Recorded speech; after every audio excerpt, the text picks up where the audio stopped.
What happens when a woman who built her brand on warmth, empathy, and morning sunshine sits across from a guest who seems determined to turn every question into a fight on a special intimate Today Show? Sit down. Hoda Kotb expected tough topics, honest answers, maybe even a few tears. What she did not expect was to be talked down to, dismissed, and openly challenged on her own set by Meghan Markle. By the time the cameras stopped rolling, viewers would be arguing over one thing. Did a daytime legend finally meet the one guest she simply couldn't keep smiling? For the studio they had reserved for the special was designed to feel cozy, safe, almost like a friend's living room.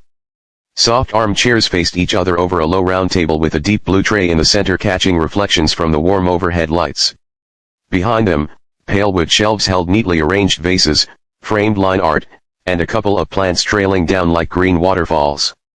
Two slim podcast microphones hung between the chairs, angled to capture every breath. Hoda Kotb sat on the left in a gray blazer over a white blouse, wide-legged patchwork denim draped over her crossed legs. She inhaled slowly, the way you do when you're about to step into cold water, and smiled at the camera. "Good evening everybody," she began, voice smooth and familiar. The same voice that had greeted millions of viewers for years over coffee and cereal. "Tonight, we're doing something a little different. This is a special in-depth conversation.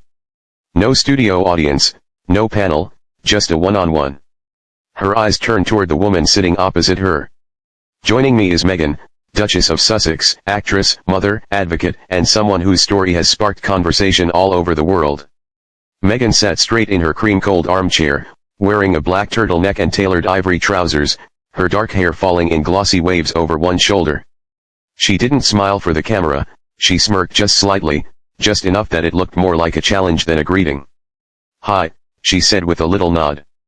"Thanks for organizing all of this." Hoda's smile widened. "We're glad you're here." The red tally light on the main camera glowed. They were live. So Hoda began folding her hands gently on her knee. "You and Harry have been in the US for a few years now. How does it feel when you wake up in the morning in California, sun shining, kids running around, to know that your life is so different from what it was in London?" It was an open, almost soft question, the kind designed to let a guest breathe. Meghan, however, exhaled sharply through her nose, as if she just heard something mildly offensive. "How does it feel?" she repeated, her brows lifting. "That's a little reductive, isn't it?" Hoda blinked once. Reductive? How? Meghan shifted in her seat, hands beginning to move as she spoke. Her tone controlled but etched. "Well, it assumes that the most interesting thing about my life is geography," she said. "England, California. These are just labels on a map. I'm not a postcard, Hoda. I didn't move from one pretty picture to another. I transformed my life." She smiled, but it never warmed her eyes.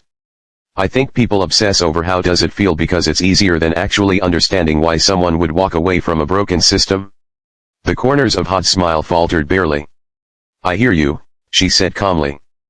"But for a lot of people watching, they're just wondering about something human. You know, waking up in a quieter life, away from the palace press office, the royal schedule." Meghan cut in, her voice just a notch sharper. "You mean away from the scrutiny? Let's call it what it is." Hoda lifted a hand, palm open, inviting. "Okay, away from the scrutiny." Meghan nodded as if she just awarded a point in a debate. "It feels," she said, leaning back, crossing one leg over the other, "like I finally get to be myself without having to ask permission or apologize for existing. I don't wake up and think, oh, I'm in California now. I wake up and think, thank God I'm not there anymore." People who romanticize the palace have no idea what it's like to be devoured from the inside out. The words hung in the air like smoke. Hoda watched her, the practiced host in her, sorting through possible follow-ups. She chose careful ground. "When you say devoured from the inside out," Hoda asked, "do you mean the institution itself or the press or?" "Yes," Meghan said, cutting her off again. "All of it. It's all connected. And frankly, I'm a bit tired of dissecting it for people who have already decided what they want to believe."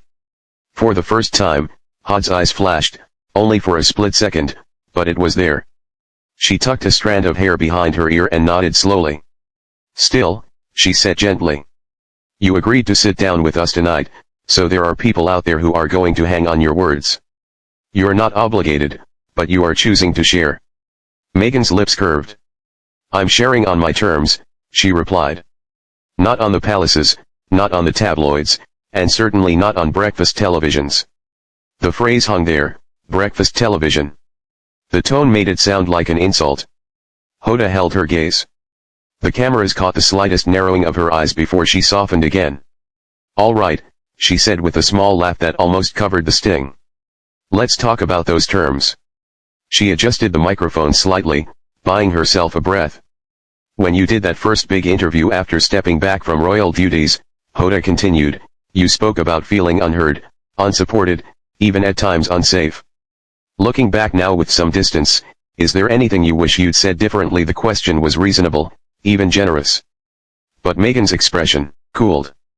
You mean, she said slowly, do I regret telling the truth? Hoda shook her head. No, that's not what because that's what people really ask when they say, do you wish you'd said it differently? Meghan pressed on, voice smooth but laced with disdain.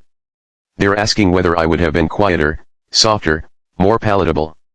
Whether I'm sorry that people were uncomfortable. She tilted her head, eyes never leaving Hoda's. I'm not sorry. The room felt smaller, the walls of warm wood and soft shelves closing in a little. Hoda rested her elbows gently on the arms of her chair, leaning in just enough to show engagement, but not submission. I don't think anyone's asking you to be palatable, she said calmly. I think they're asking if you see any part of your story differently with time. Sometimes we all look back and think, I wish I'd framed that another way. Meghan gave a short, humorless laugh. That's the difference between you and me, Hoda, she said. You're trained to frame things. I'm done packaging my experience in a way that keeps everyone else comfortable. There it was again. A subtle jab wrapped in a compliment sentence. For a half-beat, Hoda didn't respond. The camera cut briefly to a wide shot capturing both women, the microphones, the rounded chairs, the blue tray on the table between them like a quiet referee. Somewhere behind the cameras, a producer shifted nervously. Hoda exhaled slow and steady. Let's talk about Harry for a second, she said. Because a lot of people see the two of you as a team making these decisions together. When you look at him now, outside of that royal framework, what are you proudest of in his journey? It was a generous pivot, a chance for warmth. Meghan's answer, however, came out like a subtle reprimand. Harry's not a project, she said. He's not a charity case that I rescued from some tragic narrative. I didn't say that, Hoda replied softly. No, Meghan conceded. But that's how many people frame it. Oh, look at Harry finally free because of her. As if he didn't have agency. As if he didn't choose this life.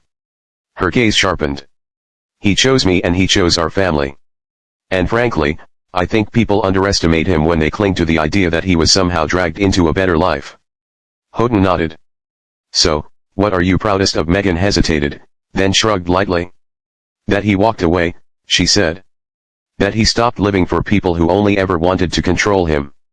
That he stopped playing the mascot in someone else's institution. She paused, then added, you don't clap for someone for leaving an unhealthy relationship. You just support them, or you don't. Either way, they're gone. Hoda's fingers tightened around the arm of the chair. The smile on her face was still there, but thinner. A lot of people watching, she said carefully, still feel a real affection for the royal family, for the Queen's legacy. For example, do you understand why some of them struggle when they hear you speak about the institution with such intensity? Meghan's eyes flashed. Intensity is what people call it when a woman refuses to shrink, she said. I'm not here to help them manage their nostalgia. The atmosphere shifted. The warmth of the set no longer felt cozy. It felt stifling. Hoda sensed it the way only a veteran host could. The invisible line had been crossed, not by a dramatic outburst, but by a steady drip of contempt. She swallowed, then smiled again for the camera. All right, she said, her tone a touch firmer. We're just getting started. After the break, we're going to talk about motherhood, privacy, and what Meghan says people still don't understand about her life in America. Meghan sat back, crossing her arms loosely, expression unreadable. Good, she said softly, just loud enough for the microphones to catch. Maybe they'll finally listen. The red tally light blinked off. The producer called, we're clear. But the tension in the room didn't clear with it. This was only the first segment and everyone from the crew to Hoda herself could feel it. The real storm hadn't even hit yet. When the cameras lit up again, Hoda was already smiling, her practiced television bright smile, but anyone in the room could see it didn't quite reach her eyes. She shifted slightly in her white armchair, grounding herself before stepping back into the storm. "Welcome back," she said warmly. "We're here with Meghan Markle having a very open conversation about life, change, and everything in between." The camera cut to Meghan. She wasn't smiling. She sat with one leg crossed over the other, arms draped casually at her sides, posture elegant, but her jaw was tight, her expression guarded and almost impatient. The black turtleneck, the perfectly pressed ivory trousers, everything looked controlled except her tone. Hoda inhaled gently. "Time to try again." "Meghan," she began. "Before the break, you talked about stepping away from a system that felt harmful. I want to ask you something connected to that." She paused. "Motherhood." Meghan blinked slowly, lifting her chin. "What about it?" Hoda softened her voice. "How do you balance stepping into such a different life while raising two little ones who didn't ask for any of this public attention, public pressure?" Meghan cut in immediately. "Hoda, with respect. Every parent is raising their children under pressure. Mine just happens to be televised." Hoda nodded, still patient. "Of course, but many parents watching want to understand how you manage that, especially with the attention around your family." Meghan's lips tightened. "I don't manage attention. Attention manages itself. People choose to obsess over us. Harry and I just live our lives." Hoda blinked once. "Right. What I mean is, how do you protect your kid's sense of normally while you think they don't have normally?" Meghan demanded, voice rising just half a notch. Enough to make a producer behind the camera sit up straighter. Hoda held up her hands gently. No. My children have a beautiful life," Meghan insisted. "A private life, a grounded life. And frankly, I'm tired of this implication that because their father was born into something, they're somehow forever prisoners to it. That's not what I'm saying," Hoda tried. But Meghan was already pressing forward, hands gesturing sharply. "People project so much onto them, onto us. And I refuse to engage in the narrative that my family owes the world something just because of bloodlines." Hoda opened her mouth, then shut it. This was going to be harder than she thought. She regrouped. "All right," she said gently. "Let's take it from another angle. A lot of viewers admire your advocacy work. They see you speaking out on mental health, on women's rights, but some also wonder a breath. How do you differentiate between your public stance and your private life?" Meghan didn't miss a beat. "I don't," she said bluntly. "I'm one person, not a brand. I don't owe the world two versions of myself." Hoda tilted her head. "That sounds exhausting." Meghan smirked. "It's not exhausting if you're authentic from the start." The jab lingered in the air. The message beneath it was unmistakable. Hoda stayed steady. "Some critics." "Ah." Meghan interrupted, leaning back with a dramatic exhale. "Critics? We love critics now. I'm just quoting things people have said." "Yes, critics always have something to say," Meghan continued, waving a dismissive hand. "They want me to be quiet, to behave, to shrink, to disappear." She leaned forward, eyes locked on Hoda with almost theatrical precision. "I will not disappear." The energy shifted again. Even the air felt heavier. Hoda crossed her hands calmly over her knee. "Meghan, I think what people want is clarity because sometimes your interviews over the years have sounded contradictory, and people struggle to understand how your story evolved." Meghan's eyes widened, sharp and offended. "Contradictory? It's just what some have said," Hoda replied softly. "No," Meghan said, her voice firm. "What they're doing is picking apart my trauma for entertainment. And I'm supposed to stand here and justify how healing works, how growth works, how surviving something changes your perspective over time." Hoda felt that one, but she kept her tone gentle. "I hear you," she said sincerely. "I do. I just want to give you space to explain in your own words." Meghan scoffed. "Space, Hoda, this is an interview. You're not giving me space. You're asking me to relieve pain on command." Hoda's mouth tightened before she forced a smile. "We don't have to go into anything you're uncomfortable with." "Oh, I'm not uncomfortable," Meghan said, tilting her head, tone dripping with ice. I'm annoyed. A tense silence fell. Even the crew froze. Hoda took a breath. She'd handled heated guests before. Politicians, CEOs, athletes after public scandals, but this felt different because Meghan wasn't reacting to the questions. She was reacting to something else entirely, something internal, something simmering. Hoda chose her next words with the precision of a bomb technician. Let's talk about something lighter, she suggested, voice almost pleading. Your life in California, your home, your routines, what brings you joy these days? Meghan blinked as if the question offended her. What brings me joy? She repeated the words like they were foreign. Is that seriously the best we can do? Hoda's stomach dropped. What do you mean? She asked quietly. This isn't an audition for a lifestyle magazine, Meghan replied sharply. I'm not here to talk about smoothie bowls and morning routines. I wasn't implying. If you want a fluff interview, Meghan continued, then ask someone else to sit here. I don't do fluff. Hoda's breath caught. This time, she didn't hide the hurt. She sat back in her chair, slowly, folding her hands in her lap. The tiny shift said everything enough. But Meghan didn't stop. In fact, she continued coolly. If we're going to have a conversation, let's have one with substance, not this surface-level curiosity you save for celebrity segments, Hoda exhaled shakily. That wasn't my intent, she said softly. Well, intent doesn't erase impact, Meghan replied. The line hit like a slap. Everyone in the room felt it. The cameras stayed rolling, but the human moment, the real moment, was happening between breaths. Hoda looked across at Meghan, the exhaustion beginning to seep through the cracks of her professionalism. Meghan, she said gently, I'm trying to understand why everything I ask feels like an attack to you. Meghan tilted her head unbothered. Maybe because I've learned that interviews are rarely what they claim to be. Hoda's eyes dimmed, hurt, but controlled. Well, she said softly. I'd like to believe this one is. Meghan didn't respond. She simply crossed her arms and stared forward, waiting for the next question like it was another battle she'd already planned to win. And Hoda realized for the first time in her long career, she might be interviewing a guest who didn't actually want to be understood. The tension was no longer rising. It was rolling thick and undeniable toward a breaking point. And they still had 2 segments to go. The atmosphere in the studio had shifted palpably, dangerously. Producers whispered frantically from behind the cameras. A lighting tech motioned to another crew member, mouth-heaving, is she serious right now? The room felt compressed, as if even the air didn't dare move too quickly, but the show had to continue. Hoda inhaled slowly, grounding herself against the tension pressing in from all sides. She adjusted the microphone clip to her blouse, sat up straighter, and forced a warm, almost motherly expression back onto her face. Meghan, she said softly. I want to give you space to tell your story in your own way, so let me ask something open-ended.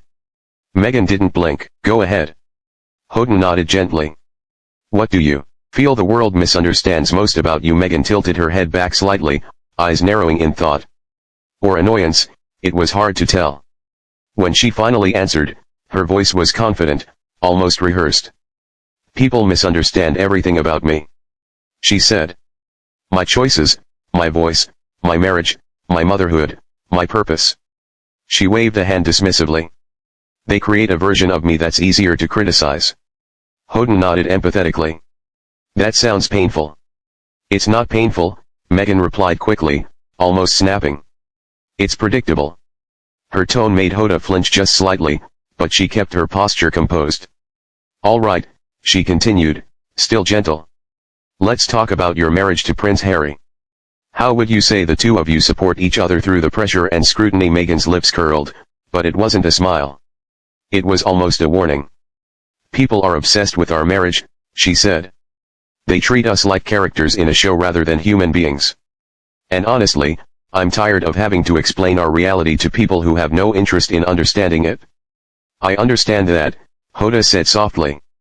But many of our viewers admire your relationship and are curious about how you 2 navigate. You keep saying curious, Meghan interrupted sharply.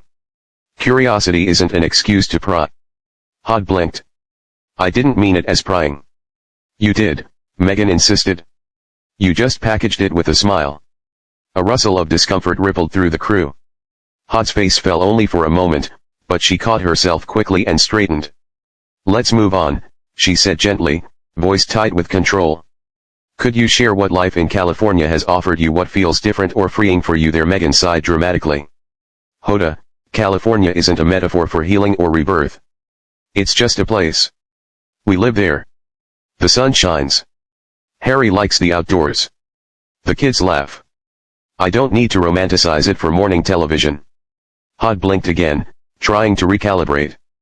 "I wasn't asking for a romanticized version, just a personal one." "Well," Meghan said coolly, "I'm giving you the truth. If that's not compelling enough, that's not my problem." Hoda's expression tightened, still gracious, still calm, but the strain was visible now. "Okay," she said slowly. "Let me ask something from a different angle. Many people see you as a strong advocate for women. Is there a message you want young women watching today to take away from your journey?" Meghan shifted, more irritated than reflective. "I think women should stop trying so hard to please everyone," she said, "especially in interviews where the questions are framed to box them in." Hoda's breath caught. The implication hung in the air. "Meghan," she said softly, "I'm not trying to box you in. I'm trying to have a meaningful conversation." Meghan folded her arms. "And I'm trying to avoid cliché sound bites." Hoda exhaled slowly. "I understand, but I think there's a middle ground." "There usually isn't," Meghan replied sharply. Now the crew exchanged glances. There was no misunderstanding what was happening. Meghan wasn't resisting the questions. She was resisting the entire interview. Still, Hoda pushed onward professionally, compassionately, maybe stubbornly. "Let's talk about family," she continued, smiling softly. "If you're comfortable." Meghan laughed, not with humor, but disbelief. "You just won't let that go, will you?" Hoda froze. What do you mean you keep circling back to my family?" Meghan said. "It's transparent and frankly boring." Hoda's cheeks piqued with embarrassment. "I'm asking because people are invested in your story, Meghan." "Well," Meghan retorted, "maybe they shouldn't be." Silence. Not a quiet silence. A stunned, heat-filled, everyone holding their breath silence. Hoda's voice softened to a whisper. "Meghan, why are you here today?" That question landed like a stone dropped into water. Meghan blinked, clearly taken aback. "What I'm asking sincerely," Hoda said gently. "Because it feels like you don't want to be here." Meghan's expression hardened instantly. "Oh, I'm sorry," she said, voice dripping with cold sarcasm. "I didn't realize I needed to perform gratitude for being invited into a room with beige furniture and polite questions." Hoda's face went still. Producers went pale. Someone whispered, "Oh my God." But Hoda remained composed, quiet, steady, deeply hurt. "All right," she said softly. Let's take one last question." Meghan leaned back, arms crossed tightly. "Fine." Hoda's voice wavered slightly, but she forced strength into it. "You've talked about feeling misunderstood, feeling silenced, feeling misrepresented." A pause. "But Meghan, do you think even a little that some of that comes from moments like this when people try to give you space and instead of connecting, you push them away?" Meghan's eyes hardened. She leaned forward just slightly, voice low and icy. "No, Hoda. Moments like this are exactly why I protect myself." Hoda nodded, lips pressed tightly together. "I see," she said quietly. And in that moment, the studio transformed, not into an interview set, but into a battlefield of composure versus confrontation. Hoda Kotb, America's warm morning show soul, was staring at a guest who had no interest in warmth at all. And Meghan Markle, rigid, defiant, unimpressed, had no idea how close she was to pushing Hoda beyond the breaking point. The explosion was coming, and when it arrived, it would not be quiet. The studio felt like it had slipped into a slow, suffocating spin. Every crew member frozen behind their cameras, every producer holding their headset in both hands as if bracing for impact. The air didn't just feel tense now. It felt dangerous. Meghan sat back in her chair, arms folded, chin raised, exuding an icy confidence that made everyone else instinctively shrink. Hoda Kotb, on the other hand, was holding herself together with sheer professionalism, a thin thread that was fraying with every passing second. But she still tried. She always tried. Hoda cleared her throat softly. "Meghan, let's reset for a moment," she said calmly. I want us to finish this conversation in a way that Meghan cut her off instantly. In a way that makes you comfortable. You mean? Hoda blinked. That's not what I'm saying. Of course it is. Meghan scoffed. Everything here is about making the interviewer look composed and gracious. Meanwhile, I'm expected to smile and swallow questions that are frankly beneath me. Hoda's lips parted in stunned silence. Tony Tuple and Savannah Guthrie, watching from off-camera, exchanged wide-eyed looks. Someone in the control room whispered, "Is she serious on morning television?" Hoda inhaled slowly, steadying herself. "Meghan," she said gently. "I really am trying to have a respectful human conversation with you, but you keep pushing back at everything I ask. Because your questions lack substance," Meghan snapped. "You want vulnerability without risk, honesty without depth, a headline without accountability." Hoda felt that one hard, but she didn't lash out. Not yet. Instead, she leaned forward, clasping her hands with careful patience. "Okay," she said softly. "Then let me ask you something with depth, something meaningful." Meghan raised an eyebrow, unimpressed. "Go ahead." Hoda's gaze held hers, steady, calm, and heartbreakingly sincere. "Are you happy, Meghan?" she asked quietly. Truly the moment landed, winging like a thunderclap. Meghan's expression flickered just for a second. Something softer, something exposed, but it vanished instantly behind a wall of indignation. "What kind of question is that?" she demanded. "Do you think I'm some broken woman sitting around waiting for validation?" "No," Hoda said gently. "But I think sometimes people fight so hard to be understood, they forget to understand themselves." Meghan's eyes turned sharp. "Dangerous. You're projecting," she hissed. Hoda flinched. The crew collectively exhaled in disbelief. Hoda straightened in her chair, the warmth fading from her expression. Just slightly, but enough to electrify the room. "Meghan," she said, voice steady but firm. "This is not how we treat people on this show. Not guests, not viewers, not anyone." "Oh, please." Meghan scoffed. "Spare me the moral lesson." Hoda's breath caught. That was it. The moment the thread finally snapped, Hoda Kotb, America's sweetheart, everyone's patient morning show mom, set her shoulders back, exhaled through her nose, and spoke with a clarity that sliced straight through the room. "You know what?" she said quietly. "No, we're not doing this anymore." Meghan blinked hard. "Excuse me." Hoda continued, her voice calm but resolute. "I invited you here to share your voice, your story, your perspective. But instead, you've treated every question like an attack. You've dismissed the viewers. You've insulted the show, and you've spoken to me." She paused with an unkindness I absolutely will not accept. Meghan looked stunned but quickly masked it with anger. "I'm setting boundaries," she snapped. "You should respect that." Hoda shook her head softly. "There's a difference between boundaries and hostility." Silence. Pure stunned silence. Hoda then turned slightly toward the camera, something she rarely ever did mid-interview. "Out of respect for our viewers," she said clearly. "And out of respect for this platform, we're going to end the interview here." Meghan sat up straighter, eyes blazing. "You're ending it?" Hoda met her gaze without flinching. "No, Meghan. I'm asking you to step out." The room exploded.